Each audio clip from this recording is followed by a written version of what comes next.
Good evening and welcome to Exeter Library in Conversation. And this evening I'm thrilled to be talking to Karen Hamilton. We've had a few technical difficulties, so unfortunately we haven't been able to show this live this evening, but this is a recording of live and we'll be putting it out as soon as we can afterwards. Thank you so much. Thank you. That's okay. These events are free, but if you'd like to give a donation to Libraries Unlimited, which is a charity that runs 54 libraries in Devon and Torbay, there is a link in the chat. We're also posting to over 30 libraries across Honiton and to Holsworthy this evening, so hello to all of those, which they will get it, but it'll be just a little bit later. So, hi Karen, thank you for joining us, even though thank you for asking me, and you know, thanks for doing this, because I know what it's like when tech stuff goes wrong. It's stressful, so I'm very grateful, and you look very calm. I wouldn't be calm, I'd be having a total panic, so thank you. I might look calm on the outside, I'm not all that calm on the inside. So I've just introduced you. So Karen spent her childhood in Angola, Zimbabwe, Belgium and Italy and worked as a flight attendant for many years. And Karen is a recent graduate of the Faber Academy. And now, having put her roots down in Hampshire to raise her young family with a husband, she satisfies her wanderlust by exploring the world through her writing. Karen's first novel, The Perfect Girlfriend, was a Sunday Times bestseller. And The Ex-Husband, which I've got here in front of me, thank you, is out now. So thank you again for joining us this evening, Karen. It's great to have you on. And would you like to give us a brief overview of the story? I've read it over the weekend and it had me totally gripped. I loved it. So thank you. The Ex-Husband tells the story of a woman named Charlotte, who's an ex-con artist, and she finds that the roles are reversed when a former victim seeks revenge. So yes, it's about this woman who's got this very sort of shadowy past, who's trying to put it all behind her and kind of, you know, forge a life on the straight and narrow, but that isn't obviously how things work out. No, I mean, it's the characters in it are amazing, and I love the setting of the cruise ship. I think that some of my favorite books, Death on the Nile, The Woman in Cabin Number 10, Ruth Ware, they're my favourites. And there's something really special about a cruise ship, isn't it? I don't know whether it's the fact that you're sort of out in the middle of the sea and nobody can it's that sort of almost like that locked room sort of thing, isn't it? But what inspired you to write that? Have you been on a cruise? Or I haven't actually. Well, I did a bit for research for the book. My husband worked away at sea a lot. So when he was home, the last thing he wanted to do was to go off on a cruise. I couldn't persuade him, you know, I tried, you know, but I think it's something that's, you know, go back to what you said, there's something very glamorous about it. There's something very, I don't know, I just kind of imagine it that, you know, and there's something about being cut off and out at sea that just feels really kind of, magical really to me. So we went on a very short cruise, luckily before 2020. It was actually December 19, so I just got in there. Nice. And we did a 2-day cruise to Antwerp. It was a Christmas market cruise. Oh, lovely. Yeah, so it was really nice, and it gave me that introduction, because obviously I could walk around and explore it and get the feeling.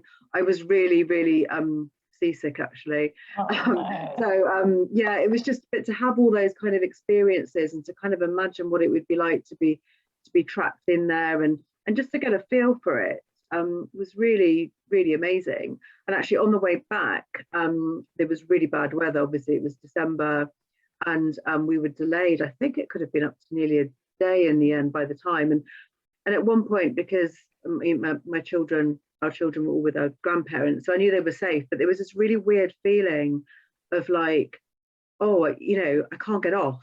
And and that kind of all helped when I was writing it, that feeling of feeling trapped. I guess when you're feeling ill as well, I remember years ago I went on a catamaran between Malta and Sicily.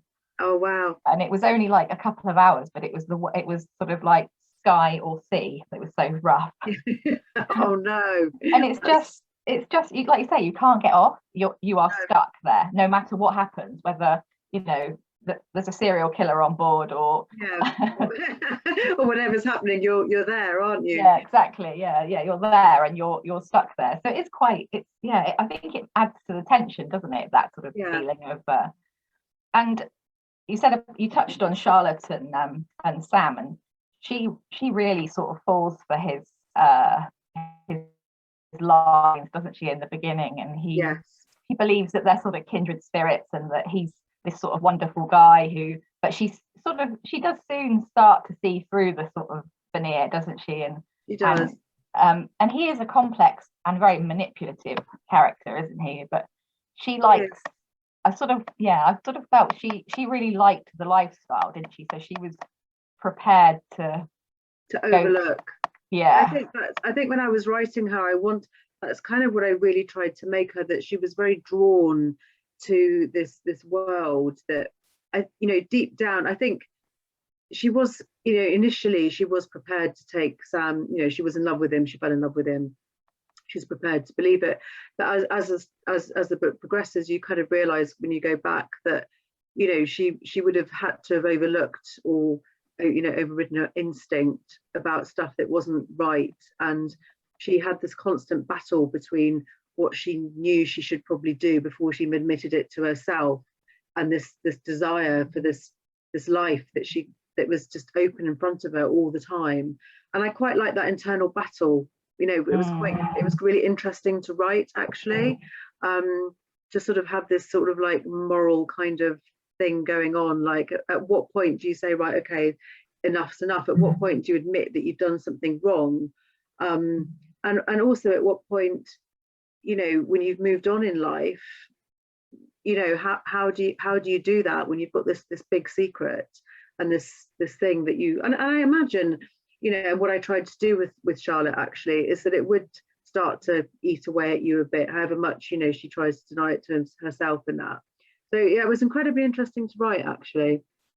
Yeah, because she like she said, she really has her head turned by the wealth and the lifestyle, and she's happy to go along with the risks, and also some things that aren't quite so nice. But you sort of uncover those, so I won't give too much away, but you uncover those as you go through the book, because in the beginning you don't really know. You just know that they're leaving a cruise ship and he disappears for the first time.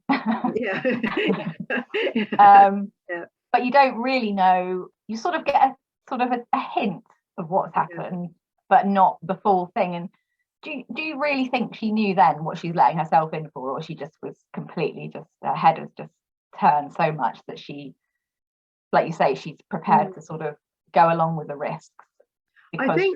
I think it's that the way I tried to do it, it's like sometimes it's if someone else says it's okay, and you think, oh, I didn't think it was, but I really admire this person, so it must be, that kind of thing. That's what I tried to do, and that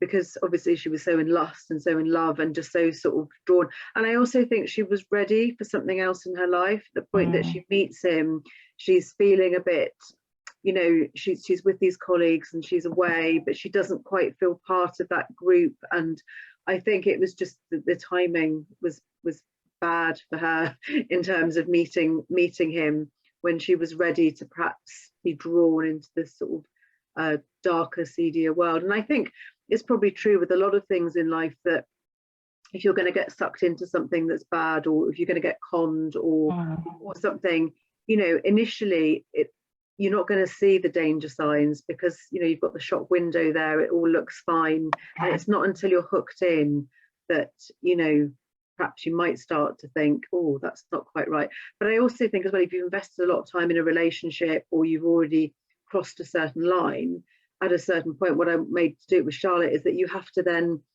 be ready to recognize that in yourself, and then what do you do?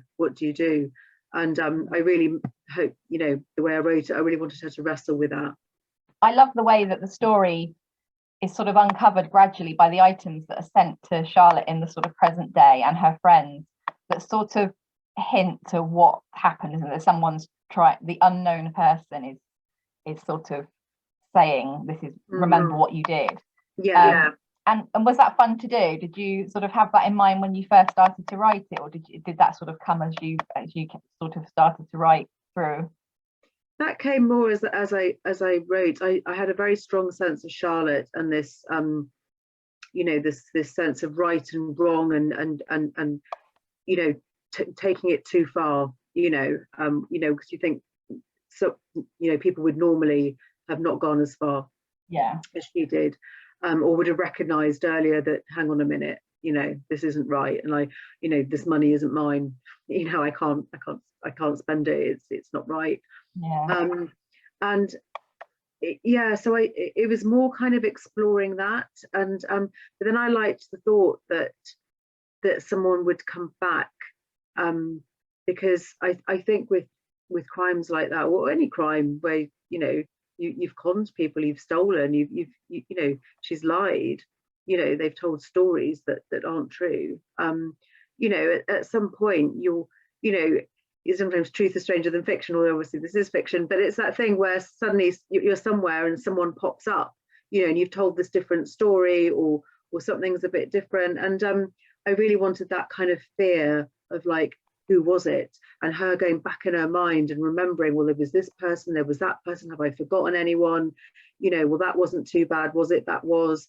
And really then having to really kind of think to herself in the present moment, actually that was wrong, and although she's scared of the person who's coming after her, there's this thing, isn't there, in her that's like, I did see something wrong, and obviously she wants to sort it out, and she wants to hopefully get off there alive. But yeah, I think that kind of upped the fear. If you're not innocent and someone's after you, it must be a lot tougher, I think, perhaps, to deal with.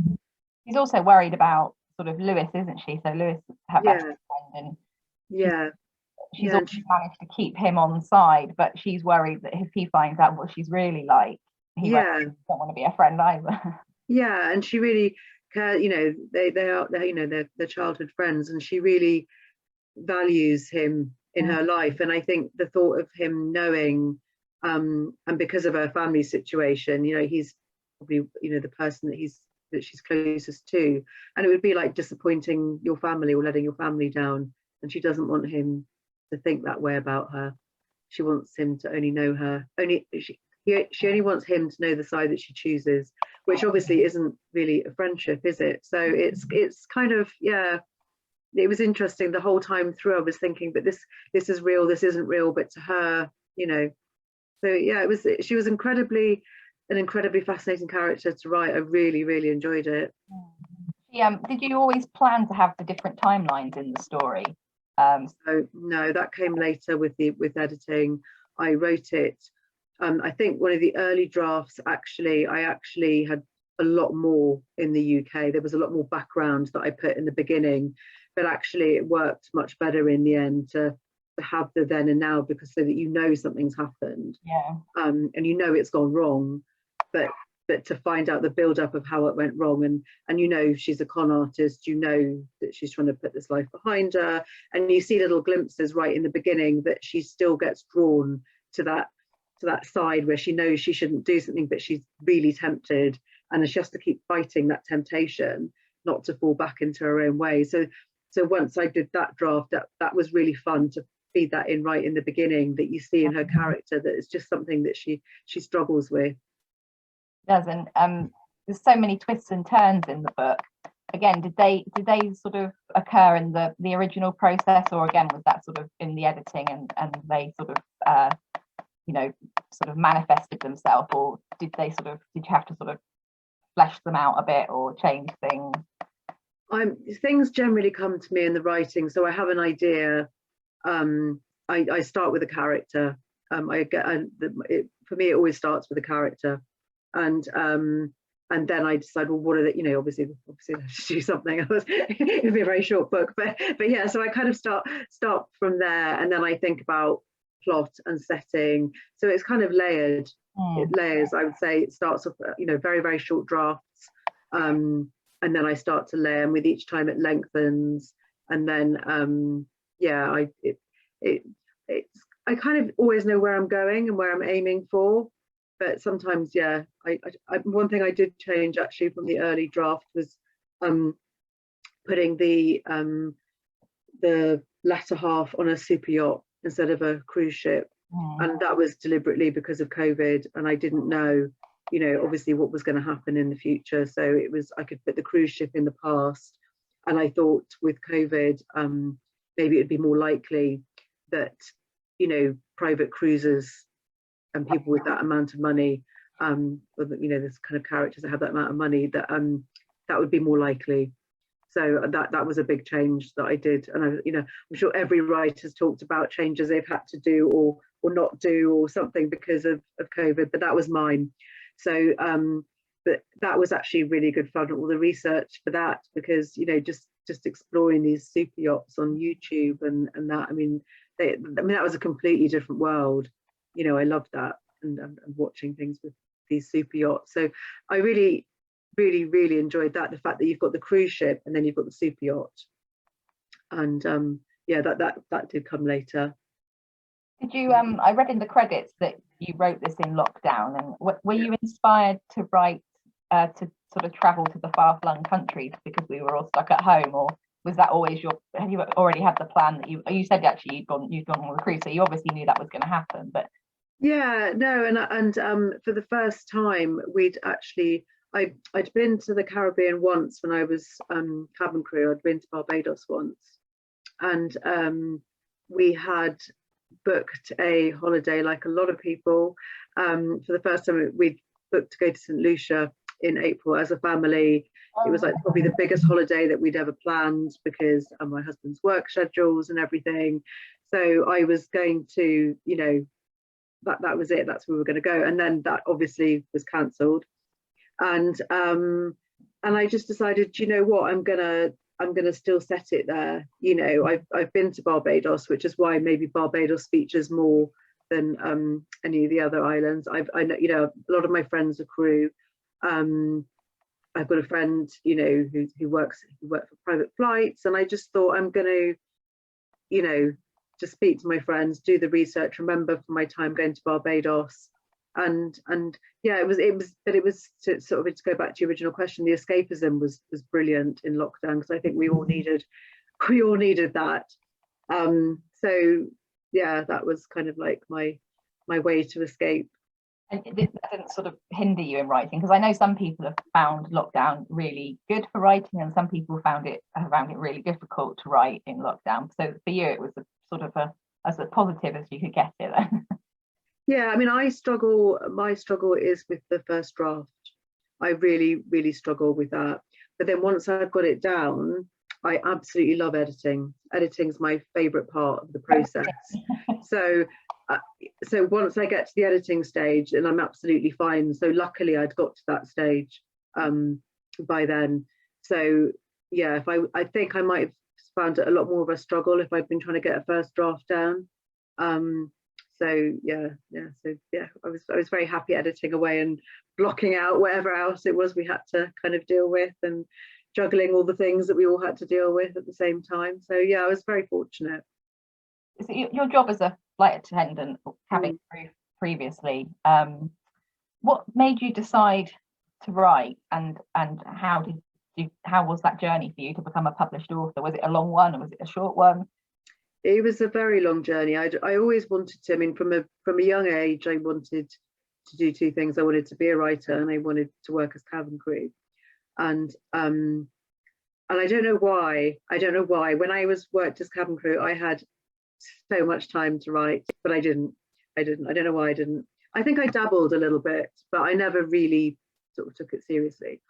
And then when I was pregnant with my second son, I think my world started to change, and even I wanted to be home more, you know. And even though my mum was brilliant and my husband was around looking after the children, you know, I got a lot more anxious about going, because I did long haul flights, and that's what I enjoyed. I used to get a lot more anxious, and I think that's when maybe my other dream, you know, I'd done cabin crew for many years, and like, you know, I loved it. I still miss it, actually. I still dream that I fly, you know, but it was time sort of, and I think for this other dream to sort of come to the fore, And I think the one thing about having children is that I realized how quickly time goes. And it was really weird, because I think, like, if I look in the mirror, I can be in total denial, but you can't sort of fail to notice your kids getting bigger and bigger. And I think I just thought, well, if I don't do, there's never going to be a good time, So when I took redundancy from my airline job, I was really, really lucky that my in-laws offered to help with childcare, and I took a risk financially to go and do a course, a Faber Academy course, because I've probably been trying for about 7 years plus at that point. I'd gone to local creative writing courses. I'd written a book which I didn't try and do anything with, but I'd gone to writing festivals. And then I started to realize it might be, helpful to get an agent. I started to learn a bit more about the publishing world, but agents rejected this book that I wrote. So they got really brilliant feedback, and so I thought, well, I'll go and do this course and try and learn what it is that isn't right about this book.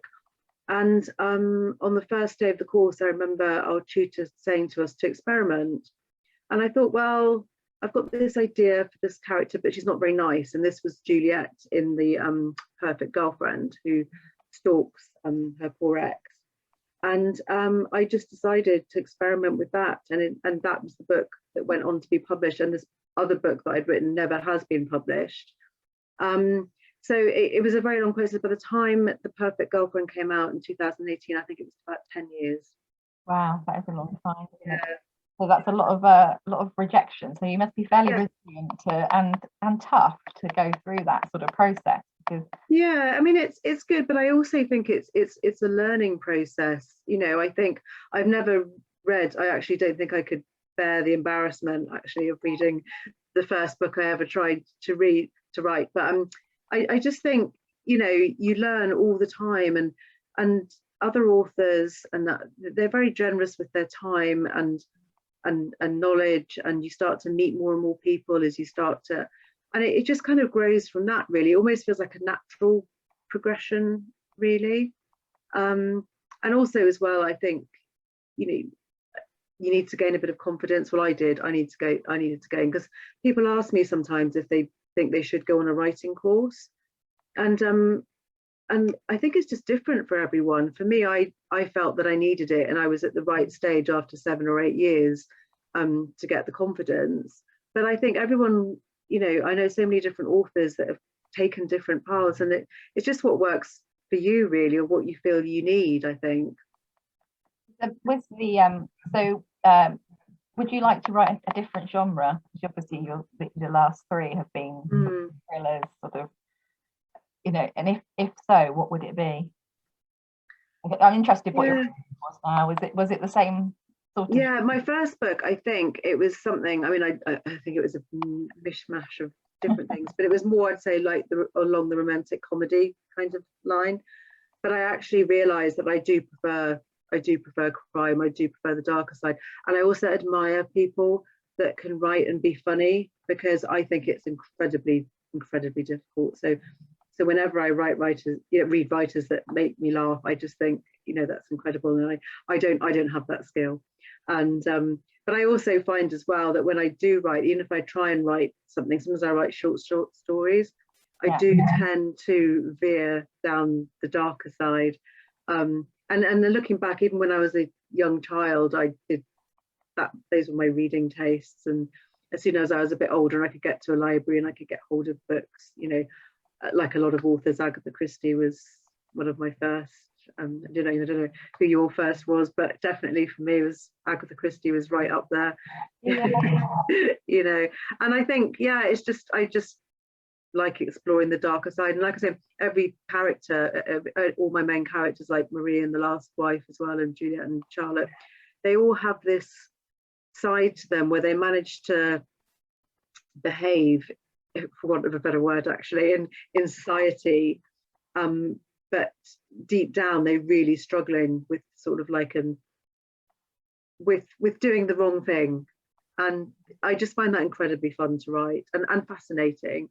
I do with every book go to therapy in character. It's a service called Characters on the Couch, and it's a psychotherapist who does that. So and then she writes a report, and that's really useful. I find that really useful, like to think about, would this person do this or would this person do that? That's kind of did you go into therapy as Charlotte? So all the characters I go and it was really funny. It's a writer friend of mine, Nikki Cloak, who also writes under the name Phoebe Locke. She recommended it to me, and when she said, because she'd done it for her book The Torban, and when she recommended it, I said to her, it sounds brilliant, I'd love to do it, but I said I don't think I can do it. Like, there's no way I can sit there and you'll be surprised. Anyway, I was really curious, and I thought it's a fantastic idea, especially as I love to delve deep into characters. So I went off and did it, and it's actually like worryingly, surprisingly easy. When you sit there, you get into it, but then about halfway through the first time, because it was the first time I'd met Arabelle Charlotte, who does this, and I just felt like really panicky. Like, what if she thinks that I'm actually saying stuff that's real? And I just stopped halfway because I thought, oh my God, my kids are going to get taken away, social services are going to come. It's like, oh, so I just stopped halfway and go, I don't really think like this. And she was like, yeah, I know, it's okay. I know you don't. And obviously I've done it, a few times now. So, hopefully she knows it's not me. I love that, because I think the difference, I guess, with sort of like romance, and I mean, you use your imagination, but I guess you tap into a different path of imagination, don't you, when you're writing? Yeah. And I always think never say never, but yeah. So this is your third book. Was it easier or harder to write than the first one? It's just different all the time. I think, every single time, when the proofs come in, I always find it really, I think, oh my, how's it happened again? It's, it's kind of, it is amazing every time. It doesn't get easier, because each book has its challenges, I think. And and also I try to think very much like my main character when I'm writing them. So if I'm, I don't know, obviously not so much in the past year, but say I'm on a bus or I'm, I don't know, wherever, in the supermarket, I will try for a couple of minutes to try and think, what would they do if they were doing this or they were here? So so I need a bit of a break between to switch, because they're all quite intense, dark characters. I need to just sort of take some time to think, and then try and think completely differently, for the next one. And it kind of fascinates me, because after writing the first one, I didn't think I'd be able to do that. Well, I didn't think I would be able to do it again, but I thought it'd be hard, because especially Juliet's quite a strong, intense character, and that was based in a world that I knew very, very well, which was the airline world. And but actually, it's like having children. You don't favor, what I mean, or pets or different projects, or I don't know. It's like anything you do. I guess maybe a lot of people can relate to it in different ways. It's not one or the other, is it? It's kind of all mixes together in the end. I haven't explained that very well. Sorry, I waffled a bit, but yeah. Right. No, I mean, it is different, isn't it? Everyone is different. And do you sort of like to, when you've finished it, is that like, because I know some authors say that, like, when they get to the end of it, that's it, and that it's gone, and then they do the next one. Are you like that? Are you sort of like, okay, that's finished now, I've got the proof, it's great? Do you sort of read it again, or is that it with you? No, once I've done the final copy edits, so I did UK copy edits and US copy edits. So once I've done the copy edits, and then I do the last time I ever read it is when I get the page proofs through, and that's obviously the final time, just to pick up on anything. It's just for little mistakes, not to change anything particularly. And then after I've done that, then no, I would never ever read it again. And I actually find the page proofs very difficult, because almost like want to read them with one eye, like, because I'm scared that if I see something that I wish I'd done differently, or I think, oh, I could have, so I do get quite scared at that point when I'm reading it. I try and read out loud so that I can pick up any like mistakes and that, but then yeah, and then I would never ever, unless I had to for some reason, read it again, just because I'd be scared that I would have thought something I could have done differently. So I never watch these again. Occasionally I have to put them on at work for bits, and I can't, because I know I'll pick them to pieces, so I don't watch them. Yeah, no, it's hard, isn't it? It's hard. Yeah, no, I can imagine that. So are you writing at the moment, and can you share a little bit of what's next? Yeah, I'm writing my 4th book at the moment, and it's travel based again. This time it's set mostly in Africa. I haven't really talked too much about this book yet, actually, so I'm sorry I can't. No, it's fine. It's not like it's top secret or anything, but I can't actually think how to. Yeah, I'm still at that stage where I'm kind of writing it and sort of piecing it all together. But yeah, I'm really enjoying that. And I don't know if that'll be the future for me, that I'll just get like an inkling of where I want to set another book, and kind of go with that. I mean, I also like the thought of Japan at some stage, because I love visiting there, and I think it'd be quite fun actually when we're allowed to travel again, to sort of have to go to these places. Looking forward to those times, aren't they, where there's going to be a lot of traveling happening, I think, when we can just get back on a plane again. I think so, yeah, for sure. That was always what you did before. Yeah. So just as we're coming up to the final sort of few minutes, so what do you like to read, Karen, and have you read anything recently that you would recommend to our watchers this evening? Oh yeah, no, I do. I've just read Dorothy Coombs and I Know What You've Done. That's absolutely brilliant. I've also just read 56 Days, which I've got that on audiobook to listen to. Have you? Oh yeah, that's absolutely brilliant. I've just finished that. I also liked, whenever I asked it, I would think, because I do Alice Feeney's Rock Paper Scissors. I've really enjoyed. Yeah. So yeah, a lot. I mean, and some other books that are out recently, like Laura Marshall's The Anniversary. That's another brilliant one. Olivia Kiernan's The Murder Box. Yeah, so many. There's just so many, aren't there, that are just. You like to read a similar sort of genre, really? Yeah. I tend to. I mean, I do read other things, and sometimes if I've read a lot of crime, I will actually just read something completely different. I love all the Sophie Kinsella books. I think she's absolutely, I think they're absolutely detox every now and again, don't you? Yeah, they're absolutely brilliant. And I like Alexander McCall Smith.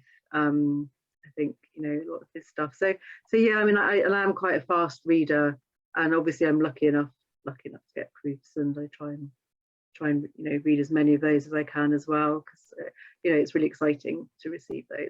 Great, isn't it? Yeah, I'll think of a million more that I wish I'd said, but well, thank you so much for joining us, Karen, and I'm sorry that we haven't been able to go live, but we will. No, but thank you. Thanks very much for having me. I've really enjoyed chatting, and yeah, sorry you had all that in the beginning, and I hope That's great. Fine, thank you. We'll sort it and we'll get it out. And our next in conversation is a double bill on Wednesday, and hopefully we'll have sorted the tech out before then, with Caroline Hulse and Richard Roper, and the details are all on our Facebook page. So thank you for joining us this evening, and thank you, Karen, and we will wish you luck with The Ex-Husband and with your next book. Thanks very much. Thank you. Lovely to chat. Thank you. Bye-bye.